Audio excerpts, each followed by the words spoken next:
The views and opinions expressed on any program are those of the producers and/or the persons appearing on the program and do not necessarily reflect the views and opinions of FRC Media, Bristol Community College, or the City of Fall River.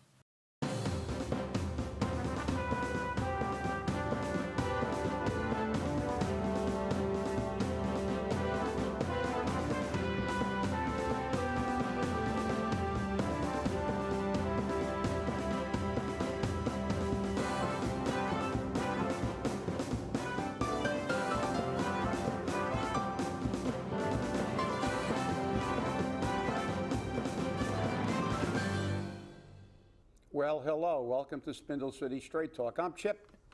And I'm CJ. And it is Friday in the Riv, and we've got a ton of stuff to talk about, and it's important stuff today. I think the big thing we need to talk about right off the bat, right out of the gate. The shooting. Yes, that's what I was going to say. Yeah. A shooting again. In the Maplewood section of the city. In the Maplewood section of the city. And I will read you quickly the Channel 12 report on that thing, and it basically says, of course now it's disappeared because they've got other news stories that have preempted it, but basically there was a shooting on America Street.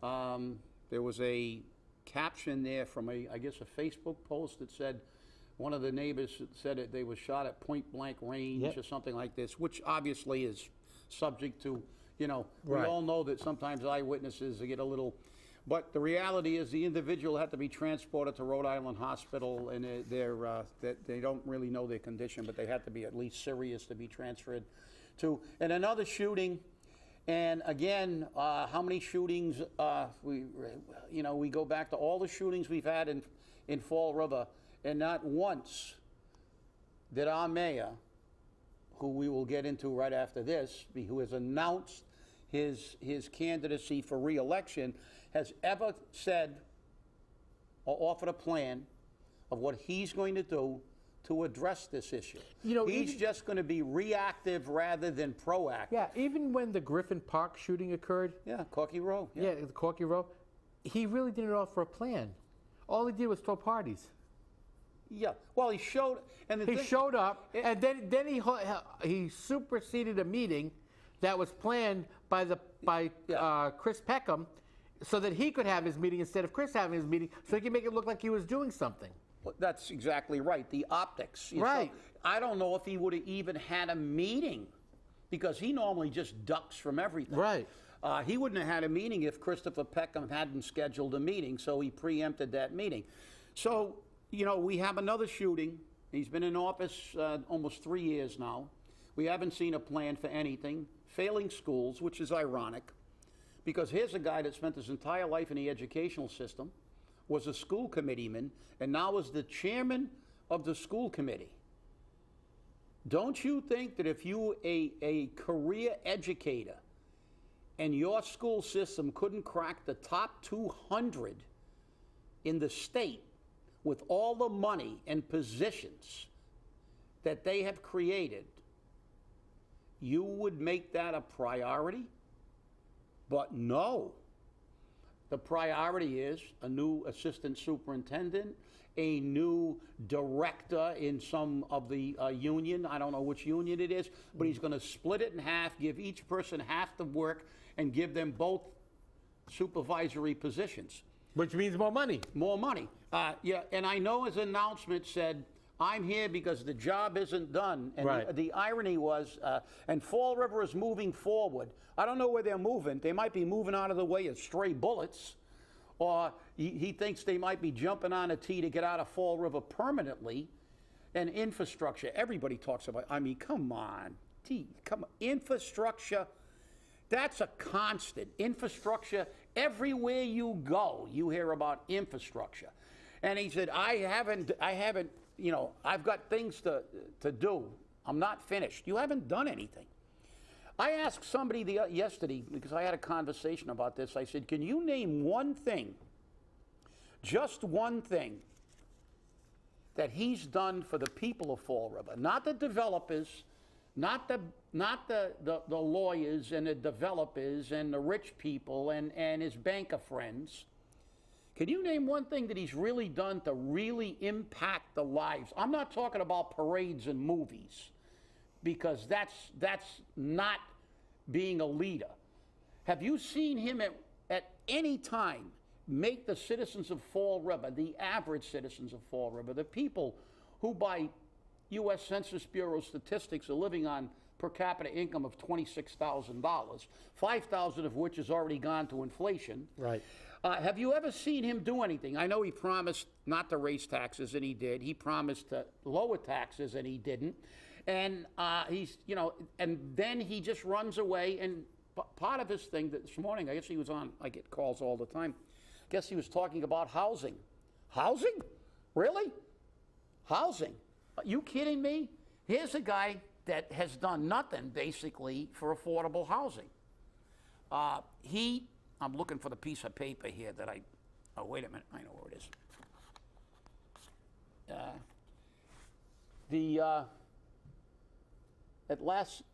They had a meeting last night at the South End Concourse, was the other empty suit, the rich kid that comes down to play with the pig pen kids down here in Fall River every once in a while for political gain. And he was pressed by some people on housing. Nelson was there, Carlos was there, Jeffrey was there, and Carlos got up and he started, basically quoting facts to him. Mm-hmm. And it was like, Paul got all red-faced. He said, look, there's $400 million available in the state. He doesn't do anything. He hasn't done anything. Will you tell him to do something about it? The gubernatorial candidate who he endorsed has said the most critical issue in Fall River and in the state of Massachusetts is affordable housing for the average person, not the low income. Nothing. He got red-faced, but what did he do? Oh, turn it over to Catholic. No plan for anything. But then, and that's the thing, he's going forward. He said Fall River's moving forward, and he's got things to accomplish. I think he should move back to Somerset, move forward, and get out of here, because he hasn't done a damn thing for the city. The reality is, it showed. I know a lot of people say, well, Paul's not a great leader. He doesn't really address things, but he's a nice guy. And some people may think that. But I think that actions really define you. And at last night's meeting, and I got this, I didn't hear it, so this is what allegedly was said. Nelson got up and said, why challenge Paul in front of the audience? Why haven't you spent any opera money on affordable housing, like Mayor Mitchell did in New Bedford? And you know what his answer was? Well, go work with the mayor of New Bedford. Right. Let me see. What else has he said? Oh, you live in public housing. Oh, you don't like it? You don't like what I do? Go jump in the Taunton River. And I know that personally that he's told students when he was at Durfee, you're a dismal failure, you're basically stupid, you'll never graduate. Drop out. Drop out. Yep. And so this condescending attitude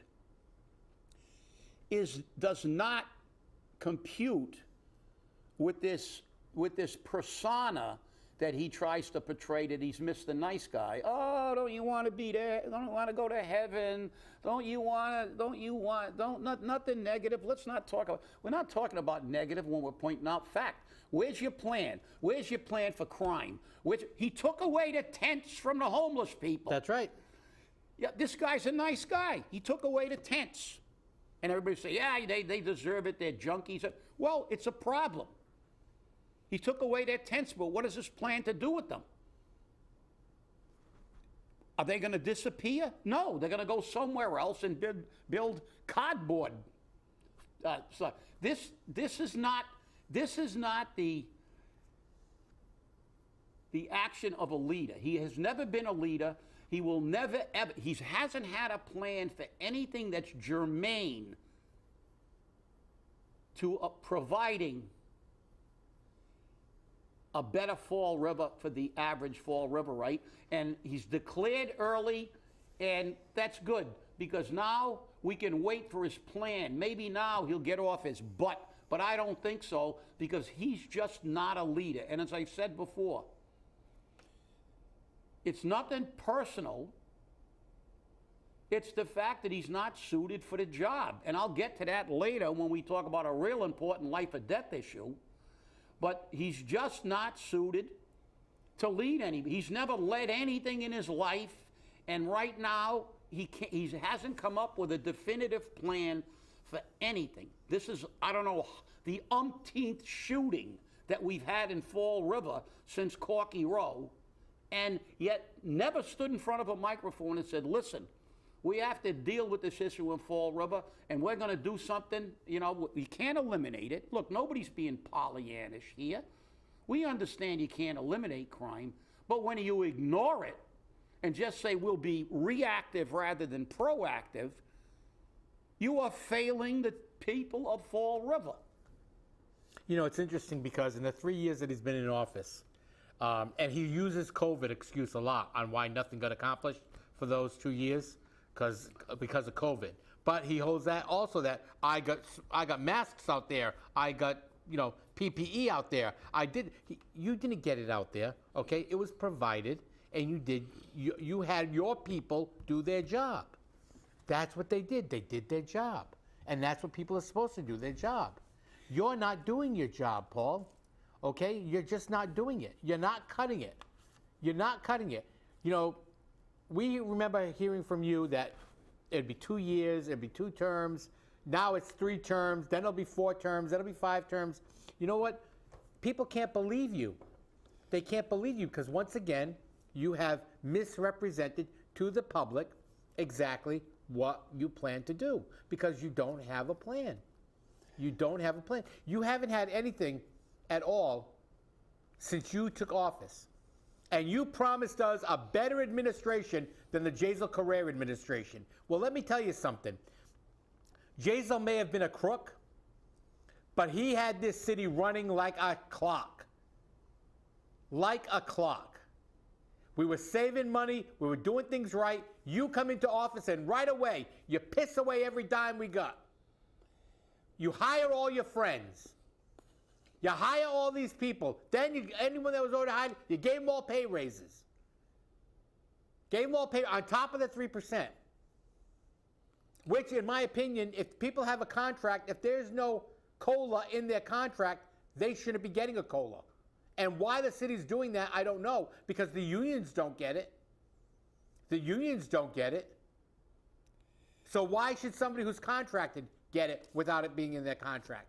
Put it in their contract, make it legal, okay? You have done more corrupt things in your office term than I have seen Jazel Correa do in his office term, except for Jazel's crime on marijuana licenses, okay? I have seen you give jobs away. I have seen you give pay raises away. I have seen you hire people, all friends. You've changed city government. You've put the people in Fall River in jeopardy. You've jeopardized public safety. You've jeopardized public health. You have done these things, Paul. These are your claim to fame.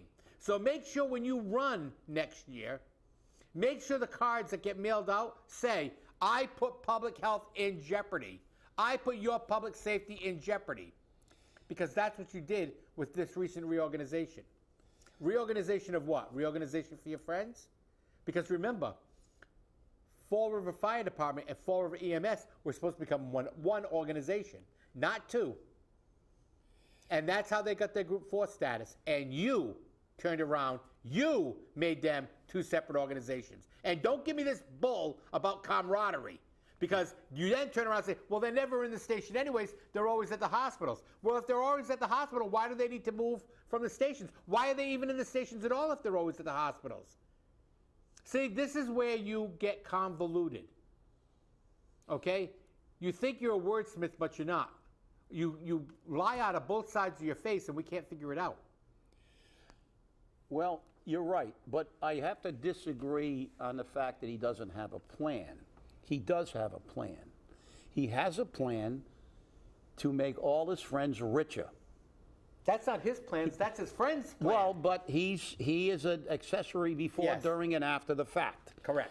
He has a plan to make all his friends richer and create as many jobs as he can for his friends. And destroy the city And of Fall destroy River. the city in the process. But you brought up a point, and that's, I mean, listen, I know we got the illegal question, but that's a pretty quick, and we can deal with it at the outset on Monday, because it's really important.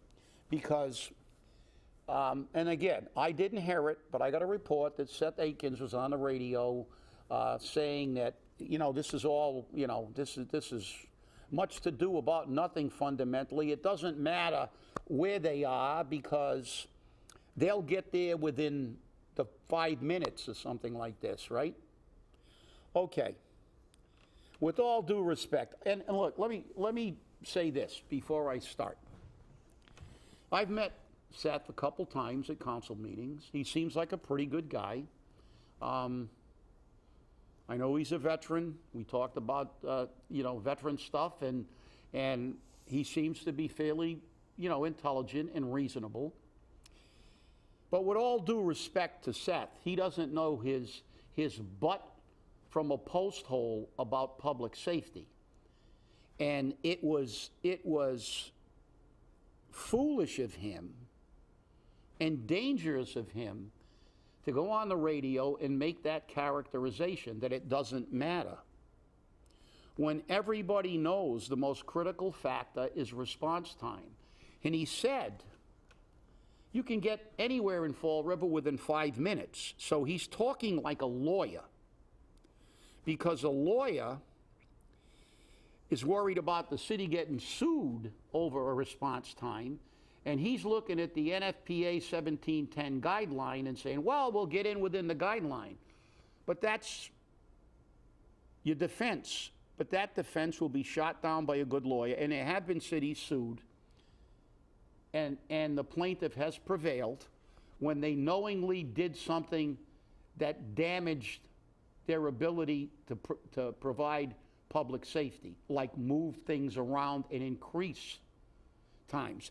And I will grant you that there are times when you're going to have to get a truck, whether it's a fire apparatus or an ambulance, from another area, because that ambulance is out. And there's nothing you can do about it. But what you can do is keep the ambulances in their district to reduce their running time to protect public safety. And Seth, I don't know where he lives. Where does he live? Rehoboth. Rehoboth. Oh, gee. Well, okay. That explains it. He said you can get anywhere in Fall River in 5 minutes. Well, I got news for you. I can't get down Bedford Street in 5 minutes when there's traffic. Okay? There's no way. So just in case, so Seth doesn't understand this, Fall River has an area. It has 33.1 square miles of land and 7.1 square miles of water. So if you're driving 60 miles an hour, you can't get across. I think Fall River, they said, is 11 miles wide. So it's going to take you 11 minutes to get from one border to the other. Nobody's getting there. And then you got to compute traffic. Then you're going to compute the other things. But now they're saying it doesn't make a difference. Now, you as a medical professional, I'm going to let you weigh in on this too. But you as a medical professional know it's not minutes, it's seconds that count.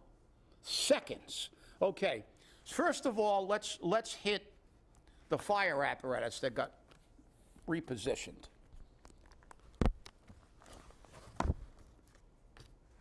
This is, wait a minute, I always get screwed up with the camera. Okay, you can see the name of this book. Crooks Fire Investigation. Okay, this is from a college level arson course. Okay, these are pictures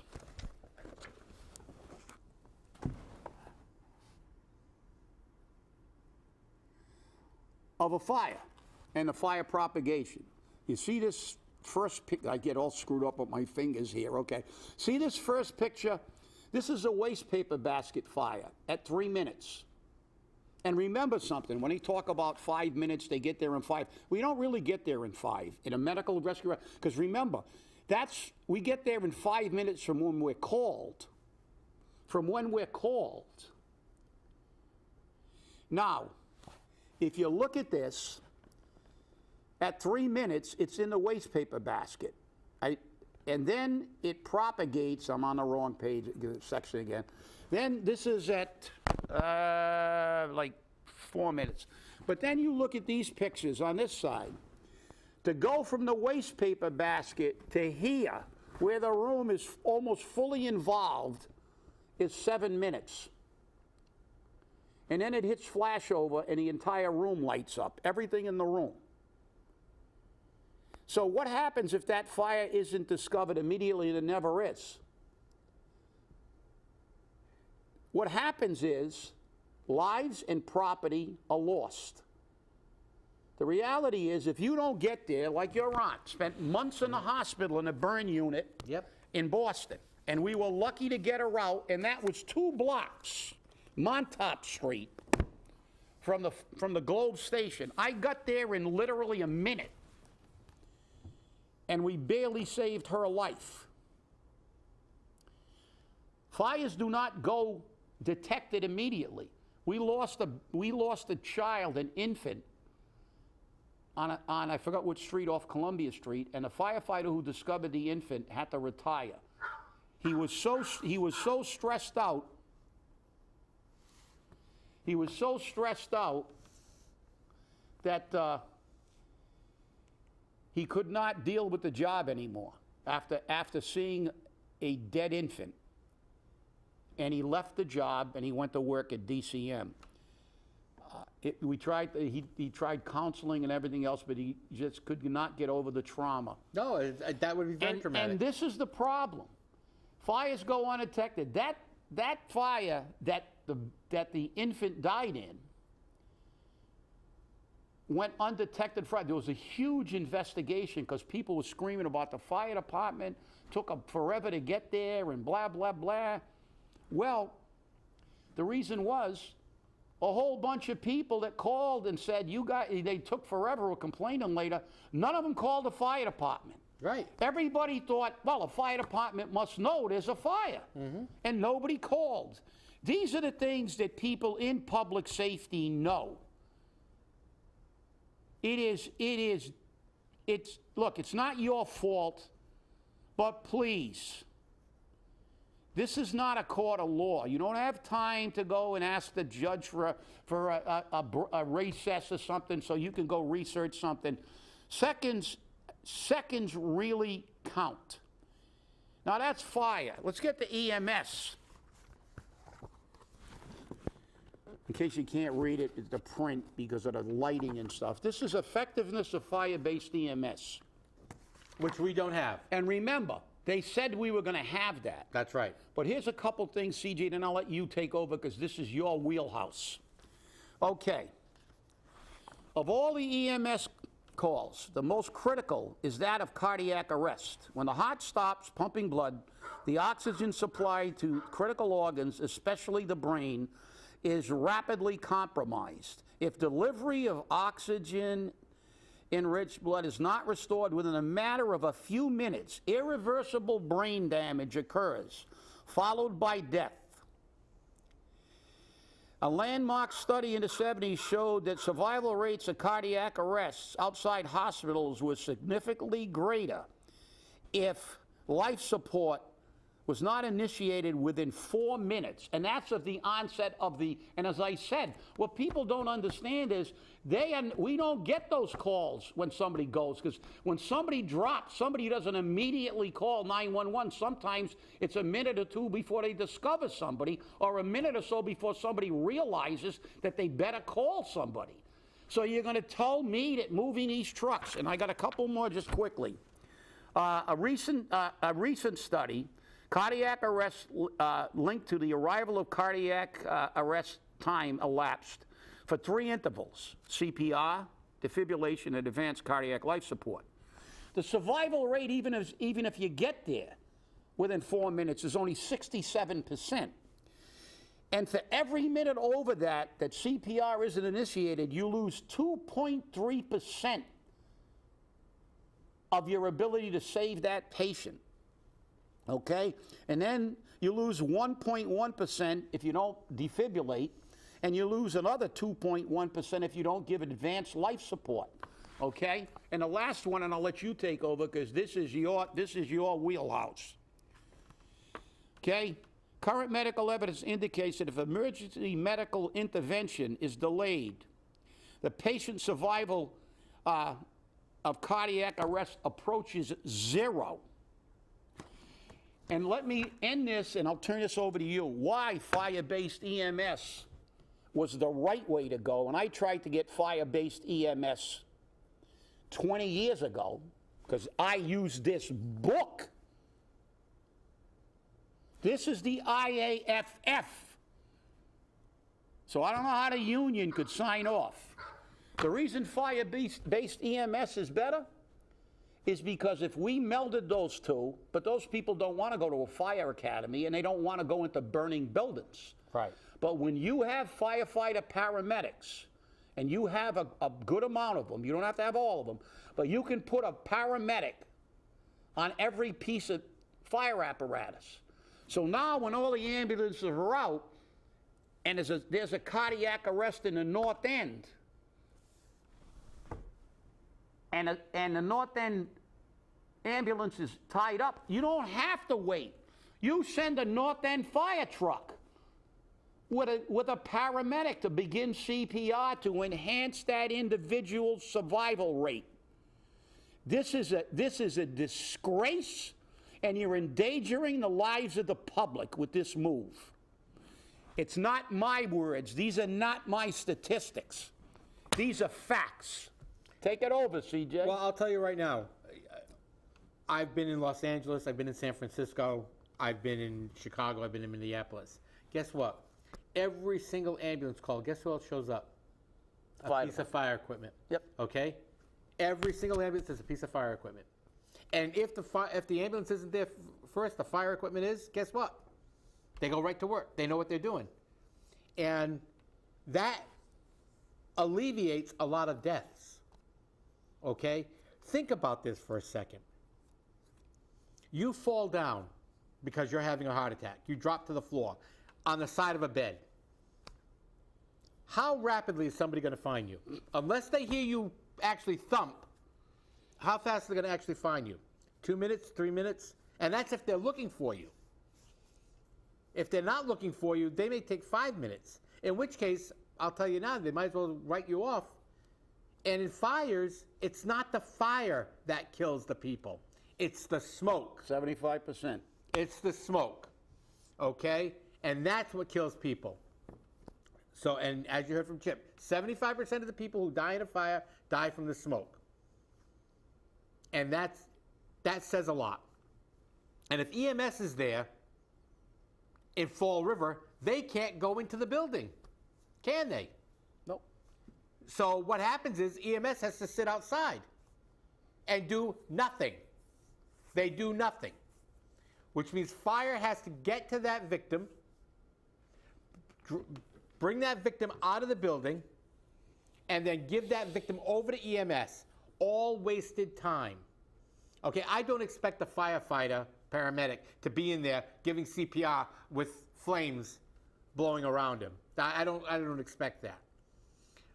But every single second that you can save promotes life in the victim.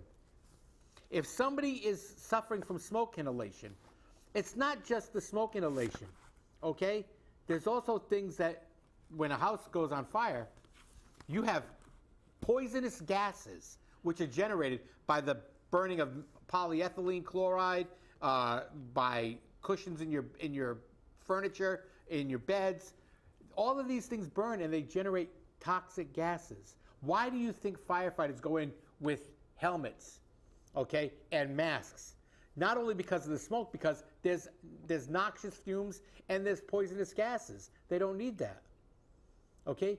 This is why we need a fire-based EMS system here in Fall River. And I'm sorry that the EMS personnel don't want it, okay? They complained about going up 3 flights of stairs. Paul complained when they were fighting for Group 4 that they get shot at. Okay? They don't go in. They don't go in. They're in the background.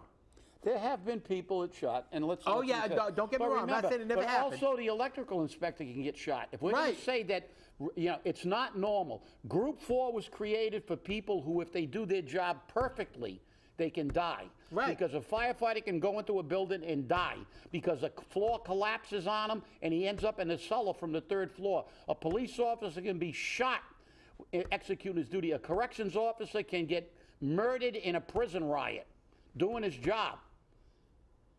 Anybody can get shot if they walk into the wrong three-decker, especially in Fall River. Right. And the problem is that these, and I have a great deal of respect for Fall River EMS. They have more than once pulled my butt out of the fire, okay? Not a literal fire, but I mean, I've had need for them several times. And they've shown up, and they haven't shown up right away either. I mean, people who've called have said, you know, I've waited, and I've even had an ambulance from Tiverton have to respond because the Fall River ambulances were so busy. That's stuff that happens. That's stuff that we don't have control over. Seconds count, not minutes. That's seconds. right. Seconds count. Seconds do count, especially with cardiac arrest, especially with people who are respiratory arrest, people who suffer from diabetes. If they have a low blood sugar and it's serious enough, they go unconscious. If you don't get that glucose in them fast enough, guess what? They can go into an irreversible coma. It's not that safe. Yep. It's difficult to live with. They had a good plan, fire-based EMS. Yep. It would have been the right thing to do, and they pushed it and gave everybody a pay raise. Now Paul couldn't fight his overwhelming urge to create all kinds of new departments and spend more money. Right. It is not as effective, it is not as efficient, and the International Association of Firefighters has said that. Well, and we're out of time, and I want to thank you all for watching. Have a great weekend. We'll see you on Monday. Remember, stay safe, stay angry, and hold your politicians accountable. What does he say?